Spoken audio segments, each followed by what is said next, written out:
I'm gonna do a sponsor shout out thing, but I guess I'll do it after this game.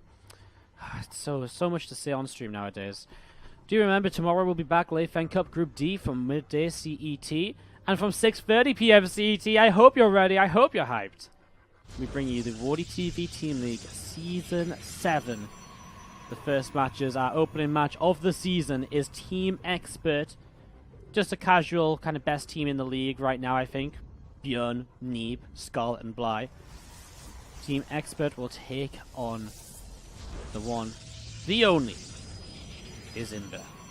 Following that, we will hopefully, just waiting on confirmation, have OSC Root versus G-Play. That hopefully comes in tomorrow evening. If it does not, we do have a backup match from Replays to cast instead.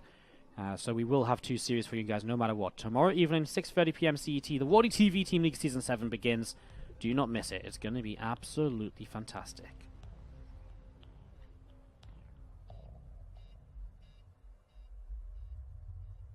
So, as we set up into game number 1 of our final best of 3 from the Leifeng Cup, which is really only halfway through all of our matches today, because again, we've got all of those SGL games to come for you guys, as we bring a double whammy here on Monday.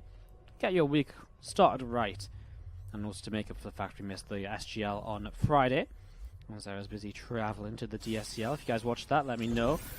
There's a lot of you guys in the chat. I saw a lot of you guys when I was casting, kind of sat in the chat and stuff, so that was awesome. So many views for the SGL was really, really awesome. Loved it.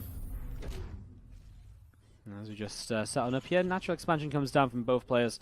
On New Kick Precinct, we've seen a very standard play so far, and both players just scouting as well, just to make sure they know what's up and know what's happening. Where's the star on the tree? Well, we do have to I still have to go buy a star. I think the star is going to be put on later, and we'll put on a star for like whoever's like the monthly top donator or something. We'll make something fun out of it. We also have some stuff to give away to you guys this month. We're going to be raffling away a StarCraft 2 BlizzCon t-shirt signed by a lot of the pros who are attending Home Story Cup. So Zest, Stats, TY, all the Korean players, Snoot obviously, a bunch of players like that. Roddy signed it, you know. It's pretty cool. I actually didn't bring it today, so I can't show you guys, but we'll be raffling that off later this month.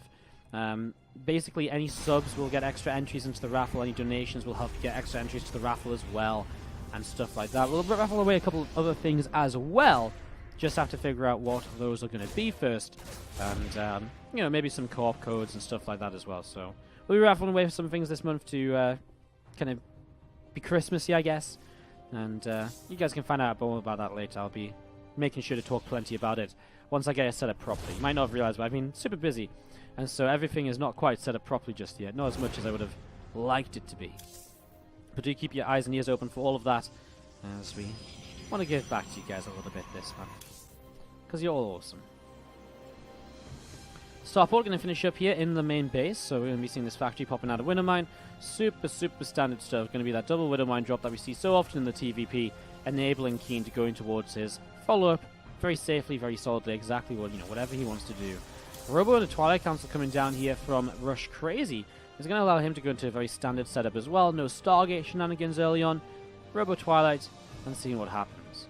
And just to remind you guys what has happened in this group so far, Stats has already advanced through the group without dropping a map, 3-0, 6-0.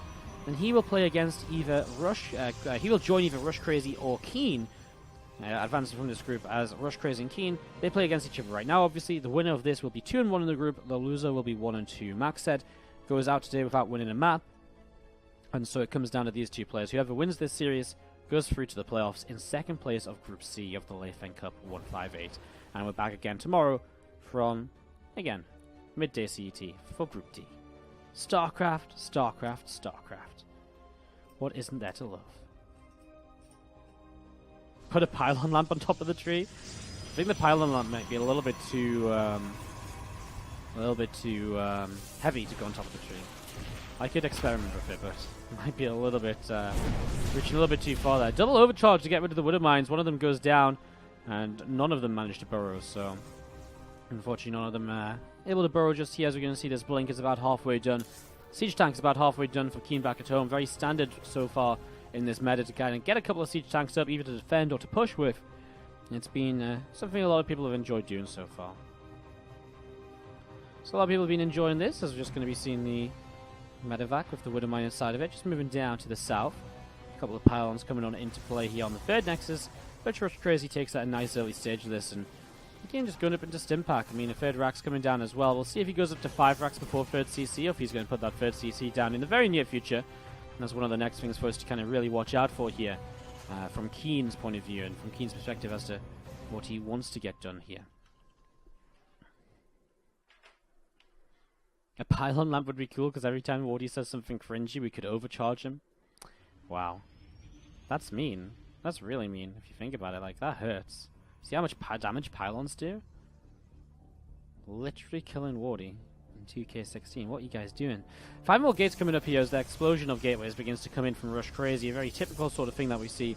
As the pros player hits free base, they're like, cool, all of a sudden I can afford everything. I'm going to get everything that I want. So, that's going to be pretty crazy. By the way, guys, in tomorrow's group, just as not too much else is going on in this map momentarily, tomorrow's group, Hero and Zest will be playing against Breaking GG and Silky. So make sure you look forward to that. It's going to be a lot of great games, I think, from Midday CT. Just forgot to mention who those players are tomorrow. It's going to be great. Really looking forward to casting some Zest games. Should be fantastic. 2 tanks down here below these medevacs. Marines are joined up together as well. And these Stalkers are going to be pushing on out. Rushcrazy coming over to the left-hand side, seeing what he can get done with Blink now finished. See if he can find any opportunities to get damage done. As you're going to see KeeN going for what has been a very popular push as of late. These kind of few siege tanks, with a lot of Marines and medevacs, and then going into the Liberators as a follow-up as well. Very powerful, can do a lot, can get into a very strong position, a lot of zone control, and especially pushing in towards the third base. You see these Stalkers going to start trading out. Yeah, pretty decent Blink micro. He needs to be careful though, doesn't want to lose too many of these. Pushing in towards this third base, it's a very kind of narrow kind of entrance to the third, so the tanks are going to do a really good job of controlling this here, as these Stalkers are still trying to blink away, still trying to trade with whatever they can, as these units begin to come over to the right-hand side, begin to get ready to attack. Rushcrazy just trying to delay it as best he can over the next few moments. And tank siege is up here from KeeN. Will now unsiege once again. We'll get ready to go. Stim comes in, so KeeN actually ready with Stim and combat shields and +1 now. Does he have enough to really fight this? Well, yes, he does. Does he get one more shot into the sentries? He does. The tanks fire. Only one more sentry went down. The other one getting super low, though. As we're going to be seeing a few of these adepts shading on forwards. We're going to be seeing these couple of tanks unsieging as well. You can see these SCVs being repaired on up, so tanks going in right now. These Liberators will get ready to go. Going to be sieging up right there, and there's one tank sieging, another tank sieging. And there's a couple of adepts. So they're going to shade on through. They are, but they're not going to get any friendly fire damage out of the tanks. The rest of them were unsieged already. We've seen, oops, that overcharge is in range of the tank. The tank just managing to stay alive there, as we can see the mothership core going down. Does get one more overcharge off. Liberators here as well, and again, it's all about this zone control. It has been throughout. We're just going to be seeing this third Nexus falling. So KeeN able to kill this off. Super, super great play from him. I mean, he knows what he's doing with this build. He knows exactly how he's playing out, and he took the right fights. You know, these Stalkers, they didn't really trade as well as I think he wanted them to with the Blink and so on. Just going to see moving forwards now. The tanks not even sieging up any longer. The Adepts go down. The Stalkers will fall. The Immortal will go down pretty quickly as well. And that will be game number 1 going the way of KeeN in this best of 3 to determine who advances through to the Leifeng Cup playoffs taking place on Wednesday. There's a couple of pylons will go down here. These probes continuing to drop down dead. Tanks continue to siege up also. Another Liberator sieging up on the ramp. GG. KeeN takes game number 1. And we'll go into the lead in this best of 3 series. Alright. Guys. We're going to jump into game number 2 of this series right now. It is Overgrowth. As we set on up, and it's KeeN who takes the lead in the series, spawning down to the bottom left side of the map. He is our blue Terran player. Wins this game, he is into the Leifeng Cup playoffs, which is looking to be a brilliant one this week.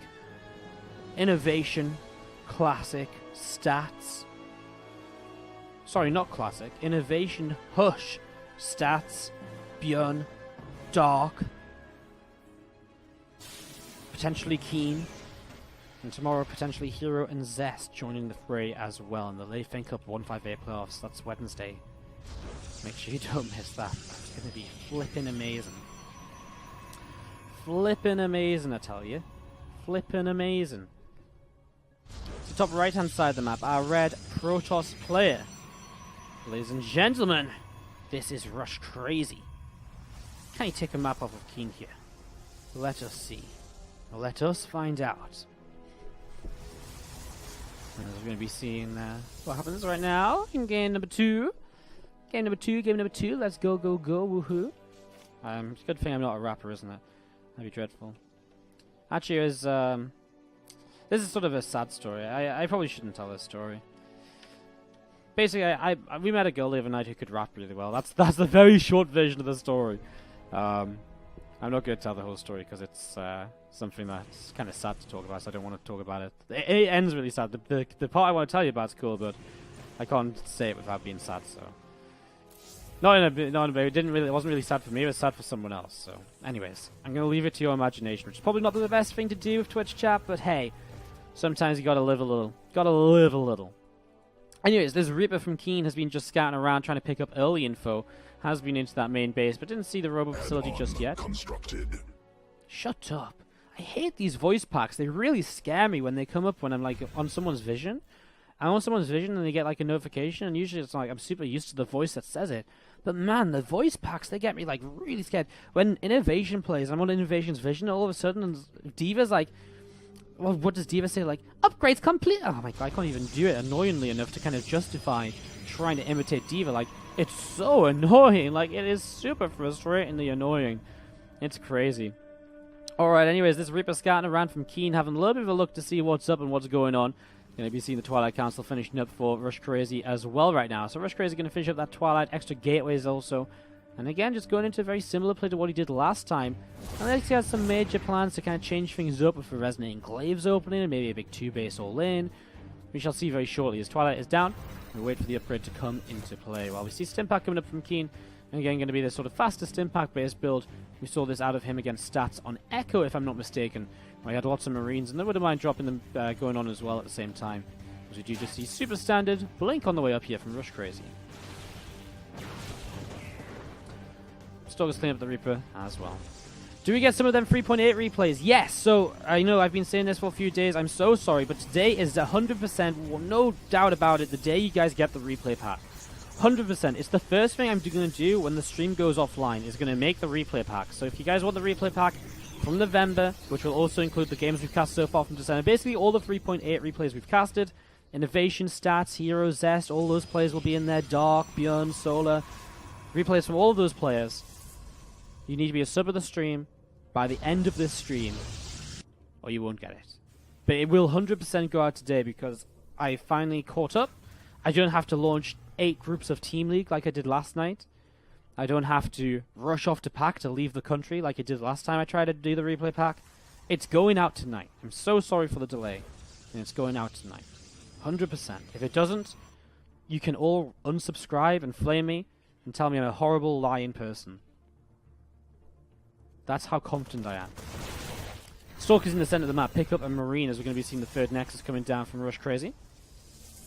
We're going to be seeing these couple of Widow Mines dropping in as well from our Terran player, but good double overcharge does deny this right from the get-go. Plenty of Marines though, and again, they've got fast stim, and what you can see KeeN building up into now is the 5 racks with tank play as well. He's going to go for a very aggressive stim, combat shield, and +1 attack, and he's going to continue being aggressive and really delay the third base, just keep on pumping out as many bio units as possible. So KeeN, super aggressive here.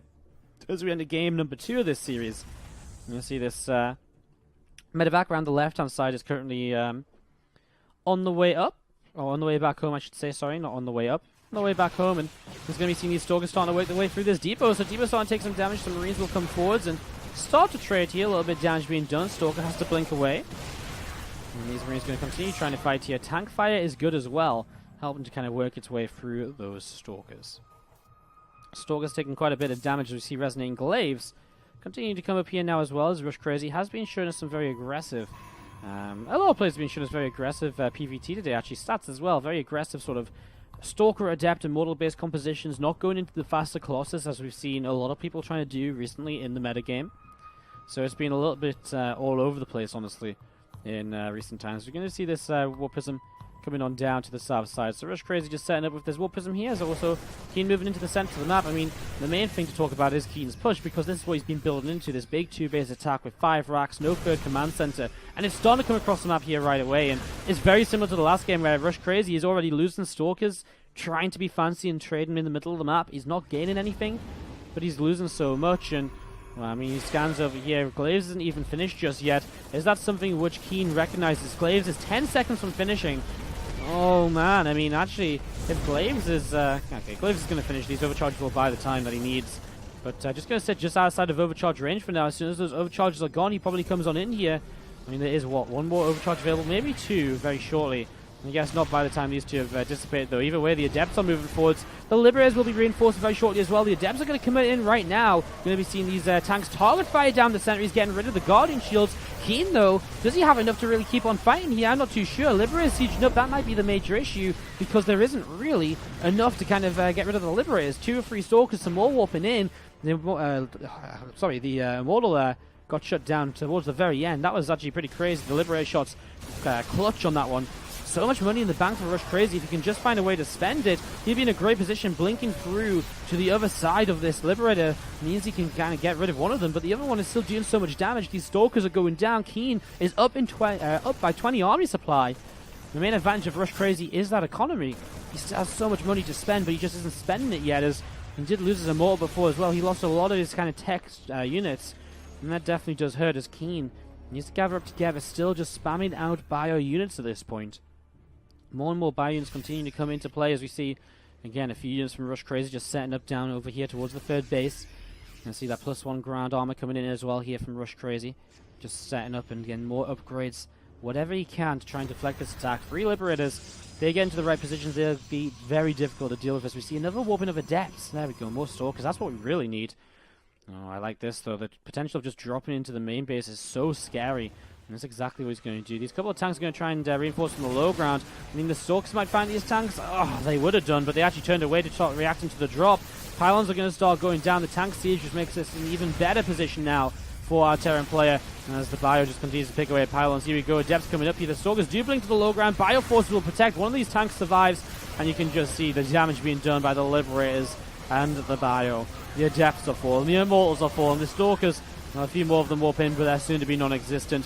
This is going to be GG. KeeN's going to take the 2-0. He will play in the Leifeng Cup playoffs in Leifeng Cup number 158. Mothership Core is down. A lone overcharge on the low ground just to do something with that energy.